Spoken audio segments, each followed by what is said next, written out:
अस्सलाम वालेकुम प्यारे व्यूवर्स, कैसे हैं सब लोग। उम्मीद है सब ठीक ठाक होंगे। आज का व्लॉग आपके साथ ये होगा कि आज मैं अपने किचन की सफाई करूंगी आपके सामने। ये देखें, ये चूल्हा है, मैं इसको साफ़ कर रही हूँ। मैंने सोचा क्यों ना मैं आपके साथ भी शेयर कर लूँ। ये चूल्हा देखें, यहाँ से आपको ब्लैक ब्लैक नज़र आ रहा होगा, इसलिए कि इसका यहाँ से कोई प्रॉब्लम थी तो ये जगह काली हो गई है। ये जगह तो साफ़ नहीं होती, तो इसलिए ये इस जगह से साफ़ नहीं होगा। बाकी मैं आपके सामने साफ़ कर रही हूँ। इसके ऊपर शीशा लगा हुआ है, इसको किसी ऐसी चीज़ के साथ में, ये नरम सी चीज़ है, स्पंज है, इसके साथ साफ़ कर रही हूँ ताकि इसके ऊपर खराशें ना पड़े।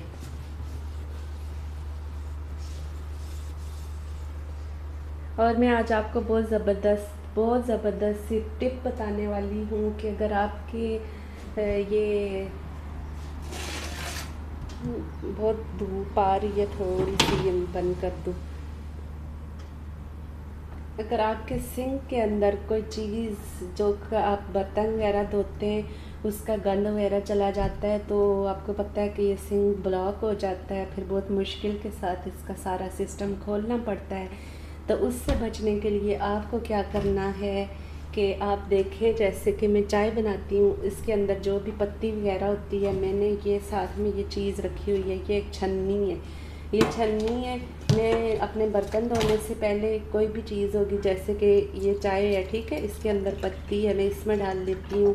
तो इससे ये होता है कि अल्हम्दुलिल्लाह अल्हम्दुलिल्लाह कोई किसी भी चीज़ का ज़र्रा आज तक मेरे इसके अंदर नहीं गया और ये ब्लॉक नहीं हुआ। मैं क्या करती हूँ कि इसके अंदर डाल के पहले अपने बर्तन को साफ़ करती हूँ। साफ़ करने के बाद इसको मैं डस्टबिन के अंदर ऐसे कर लेती हूँ, तो मेरा ये प्रॉब्लम हल हो जाता है। मेरा सिंक बिल्कुल भी ब्लॉक नहीं होता। अगर आपके साथ भी ऐसा प्रॉब्लम अक्सर होता है, ज़रूर होता होगा क्योंकि ये तो सबके साथ होता है, तो आप भी ऐसा करें कि आप इस तरह की एक छन्नी ले आएँ। तो इससे पहले अपने बर्तन, अगर चावल लगे हुए हैं देगची के अंदर या चाय की पत्ती लगी हुई है, कोई भी प्रॉब्लम है आपको, तो आप सिंक में उसको धोने से पहले आपने उसको इस छन्ने के अंदर उसका जो ज़र्रात है, पत्ती है, चावल है, सालन के अंदर जो प्याज वगैरह या कोई चीज़, प्याज के टुकड़े अगर बचे हुए, तो आपने ये करना है कि आपने इसके अंदर पहले धोना है और उसके बाद आपने अपना दूसरा काम करना है। इससे आपको ये प्रॉब्लम नहीं होगी। और अब जो शीशे का चूल्हा जो था उसके ऊपर मैंने ये देखे, ये अलग से स्पंज रखा हुआ है, क्योंकि मैंने अगर इस पर पानी डाला तो ये नीचे ये जो है ये गीली हो जाएगी और ये ख़राब हो जाएगी। तो अब मैं ये करूँगी, इस स्पंज को पानी के साथ अच्छी तरह से धो के साफ़ सुथरा करूँगी और फिर ये जो चूल्हा है उसको इस तरह से साफ़ कर लूँगी। ऐसे क्या होगा कि मेरा पानी भी नहीं ज़ाया होगा और मेरा चूल्हा भी आराम से साफ़ हो जाएगा। ये देखें, अब इसके अंदर जो सरफ है मैं ऐसे करके इसको निकाल लूँगी और ये मैंने इसी चूल्हे के लिए रखा हुआ है, फिर ऐसे करूँगी।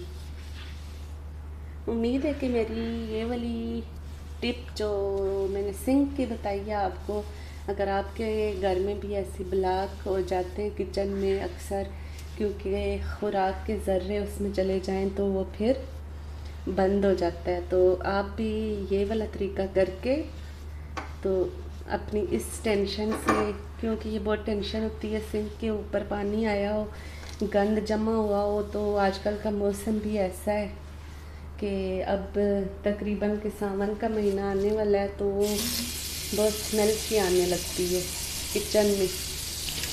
तो अगर आपके साथ ये प्रॉब्लम हो जाए तो आप ये 20-30 रुपए की ये छन्नी मिलेगी आपको आराम से, तो आप ये लाके अपने सिंक के अंदर रख लें और इस चीज़ से आप छुटकारा पा लें। और अगर आपको ये वाली मेरी टिप पसंद आई है तो मुझे ज़रूर बताना कि आपको कैसी लगी है, मैंने अच्छा किया हुआ है नहीं। या आपके पास इससे बेहतर कोई हल है तो प्लीज़ मुझे ज़रूर बताना। और प्लीज़ मेरी सारी वीडियोस को मेरे बहुत शुक्रिया सब्सक्राइबर का, या जो भी मेरी वीडियो देखता है उसका बहुत शुक्रिया। मैं आपसे रिक्वेस्ट करूँगी कि प्लीज़ जिन्होंने मेरे चैनल को नहीं सब्सक्राइब किया हुआ वो सब्सक्राइब कर लें। और प्लीज़ मेरी वीडियो को अपने फैमिली मेम्बर्स के साथ, अपने फ्रेंड्स के साथ शेयर किया करें ताकि मैं यूट्यूब पे कामयाब हो जाऊं, क्योंकि मैं न्यू हूँ यूट्यूब पे और इतनी अच्छी वीडियोस भी मैं नहीं बनाती। लेकिन फिर भी अल्लाह का शुक्र है, आपकी बहुत मेहरबानी है, आपका शुक्रिया है, आप इतने प्यार से मेरी वीडियोस देखते हैं। तो आगे भी देखें, प्लीज़ कोशिश करें कि जब टाइम हो आपके पास तो मेरी ओल्ड वीडियोस जो पहले की मैंने बनाई हुई है, ये तो न्यू है, इन्हीं का नोटिफिकेशन आपके पास आता होगा। और अगर आपने नोटिफिकेशन पे नहीं क्लिक किया हुआ तो फिर आपको नोटिफिकेशन तो नहीं आता होगा, लेकिन ऐसे कभी इत्तेफाक से आपको मेरी वीडियो आपके सामने आ जाती होगी तो आप देख लेते होंगे। तो मैं आपसे ये रिक्वेस्ट कर रही हूँ कि प्लीज़ आप मेरी पुरानी वीडियोस को भी ज़रूर देखें प्लीज़, और ज़रूर कमेंट कर लिया करें ताकि मुझे पता चल जाए कि मेरी वीडियो पे किसने टाइम दिया है, ताकि मैं आपको शुक्रिया कहने के काबिल हो जाऊँ।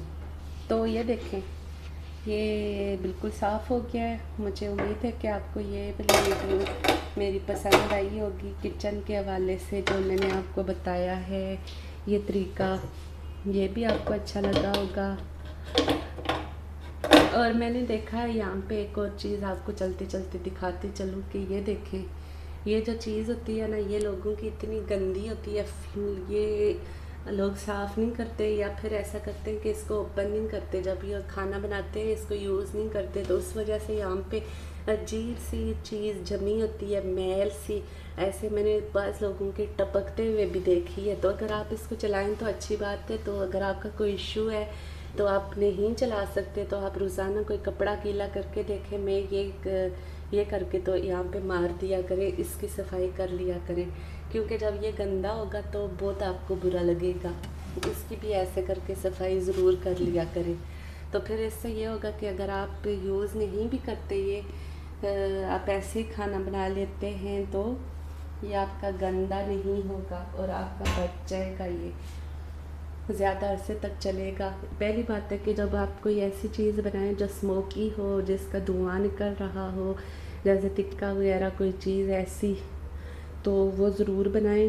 तो यहाँ के मुल्कों में, बाहर के मुल्कों में तो ये चीज़ अलाउ ही नहीं है, धुएँ वाली चीज़, क्योंकि ज़रा सा धुआं निकले तो अलार्म बोलने लगता है। तो यहाँ पे फिर गार्ड आ जाते हैं कि आग तो नहीं लग गई, अल्लाह ना करे। तो इसलिए इसको ज़रूर यूज़ किया करें। इसको ऑन करके स्मोकी चीज़, कोई भी धुआं हो तो वो बनाया करें आप। तो नहीं भी अगर ऑन करते तो फिर ऐसा किया करें कि इसको साफ़ ज़रूर कर लिया करें। मुझे उम्मीद है आपको मेरी आज की वीडियो भी बहुत अच्छी लगी होगी और इसमें से आपने शायद कुछ सीखा हो। तो अगर अच्छी लगी है तो प्लीज़ इसको लाइक करें, जो आप भूल जाते हैं लाइक ज़रूर किया करें सबकी वीडियोस को, और प्लीज़ शेयर करें, और प्लीज़ मेरी चैनल को भी सब्सक्राइब करें और शेयर ज़रूर करें। मुझे कामयाब आप लोगों ने करना है, क्योंकि ये ऐसा काम है, ऐसा नेटवर्क है यूट्यूब, जहाँ पे हमारे हाथ में कुछ भी नहीं होता। हमारा काम सिर्फ वीडियोस बनाना है और उसको कामयाब करना हम लोगों ही का काम है। हमारी मोहब्बत की वजह से, प्यार की वजह से कोई शख्स कामयाब हो सकता है। तो आप सब लोग कोशिश किया करें, सबकी वीडियोस को देखा करें, लाइक किया करें, शेयर किया करें, सबको टाइम दिया करें। इंशाल्लाह नेक्स्ट वीडियो के साथ फिर मिलूँगी। मेरा गला भी कुछ ख़राब है, तब तक के लिए इजाज़त दें। अपना ख्याल रखें। अल्लाह हाफिज़।